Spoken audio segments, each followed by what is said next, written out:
Hey everybody, welcome back to Late Night Baltimore. Well, it's about 9:15 tonight in Baltimore on a Monday night, a cold Monday night, April 20th. So don't be don't be smoking no wacky weed. But if you that's what you want to do, then do that. But that's legal in Maryland. So okay. Now, what we're going to talk about today is something that people think has been talked to death, but what people don't know is that depending on what happens, it could get a lot worse.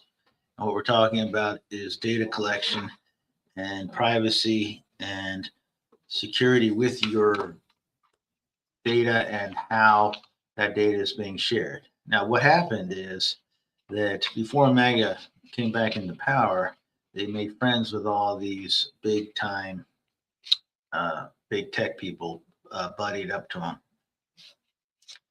The big tech oligarchs own all the social media and all the data collection, Silicon Valley, everybody. They were supposed to be progressive, part of the woke, whatever that is, nobody knows. But they saw MAGA coming back into power and they didn't want to get left out because they know that MAGA is punitive against people that don't support them and that MAGA would find a way to take them over anyway. So they all jumped ship and all became MAGA. Well, they aren't what you would call very courageous or really moral people for the most part that run these companies like Musk and uh, Zuckerberg, Gates, none of them guys. I don't know who else am I leaving out. The Washington Post guy, Bozos. They own media and they own the collections of data, and they're all happen to be now MAGA. So that's bad because while we're watching this horrible war, and while the Epstein files are somewhat coming out, but not really, and while the President of the United States threatens another country with annihilation, and that seems to be okay, who also gets locked out of security briefings because of his temperament. That's all seems to be okay. But let's get back to from those. Let's look at something else. All that's going on. The MAGA Trump administration has really opened the floodgates on what everybody assumes is already too late, your personal data info. But now all those companies have been given the go ahead who collect your data to own it, the corporations to own it and to share it as they will, as they wish. So if you think that you're being led around and being watched now, and that your personal information is being collected now, it is. But if you think it's bad now, it's going to get a whole lot worse because the Trump administration has done something called, they call it, and it's all for profit. They don't care. That's what they want: power or profit, mostly profit, and to get away with whatever they do. So what has happened is they eliminate information silo, removes the barriers between the federal agencies, and pushes the data sharing, including from state programs. And paired with the AI framework that preempts state AI and reporting laws, it creates what they call a perfect storm. Privacy protections the states built get steamrolled in the name of innovation, cutting waste, and just protect everybody from woke thoughts. So you're think about how these big time data collection companies think about, like, some states come up with ways to slow them down or to have some kind of monitoring over how they share data. Now that's all going to be gone. Your data now is going to be in a big federally collected and shared with the corporations that a particular regime, in this case, you understand who you're dealing with, type of people who will pass it around and use it in algorithms and basically do whatever they want. Pretty much what they're doing now, but with access to a lot more information. Uh, the MAGA wants it because it's easier to control from the federal level. They see some of these state privacy laws as getting in their way and slowing them down.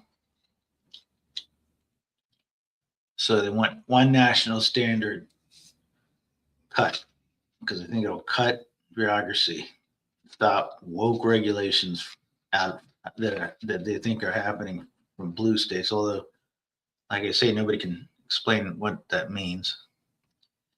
And they try to say it'll fight fraud by letting agencies share freely. That's not what any of this is about. We know that. They think it's about beating China in AI. That's what they want to say. And we know that none of that's true. We know it's not about any of those things. It's not about efficiency or winning anything against any other company. It's about corporate capture. Now, think about your medical history aligning with your insurance rates, aligning with your location surveillance, aligning with your purchasing. And there's ways to fight it, and especially on local levels, if you can do something about it. But not if we think it's bad now, and it is. It's going to get a whole lot worse if we don't do anything about it. Because once it gets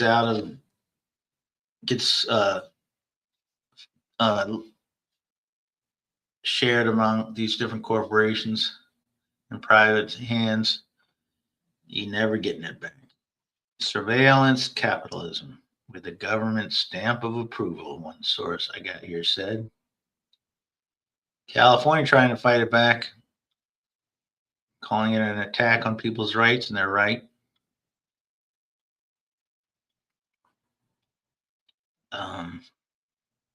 The powerful people now who have their access that they leveraged for with MAGA, it's a gold mine for them.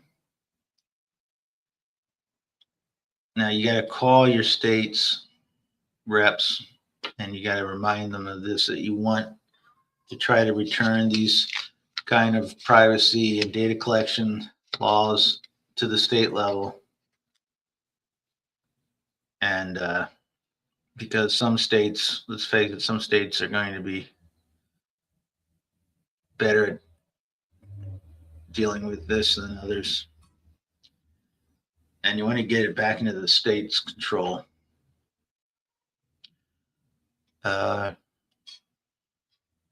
the other hand, you're going to have to take it among yourself to do your own kind of controlling of your own, protecting your own data. Make sure your VPN is very powerful and that it encrypts your IP address. And make sure you use as many different services, platforms as possible to get your information, and keep your location sharing to a minimum. And if you're working around or around people who don't follow any kind of cybersecurity protocols, either they don't know how to or they don't know why you should, watch what you say, because your conversations are all collected. And so you have to be careful of all of that. like we don't have enough problems. Let's see, you have a president who is pretty much incapacitated. Secretary of War who totally on the deep end in some weird fake Christendom mindset. You got the head of the FBI. He's got to get woken up like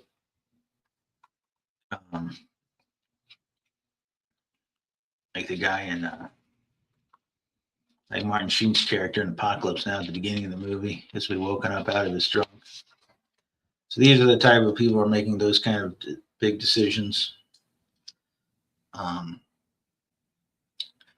So J.D. Vance is the vice president. That's all you have to know on that. And Marco Rubio, who is supposed to be the Secretary of State you never see, even though the United States is attacking another country, killing thousands of innocent people. Those are the people that you're allowing to give out all your personal information. So think about that if you think things don't matter. Okay. All right, everybody. Enjoy the rest of your night. And we will see you next time on Late Night Baltimore. Like and subscribe and pretend somehow that you watch this so that you can get some engagement credit. Because otherwise, we get no view times collected. All right, everybody. Keep fighting MAGA and have a great night.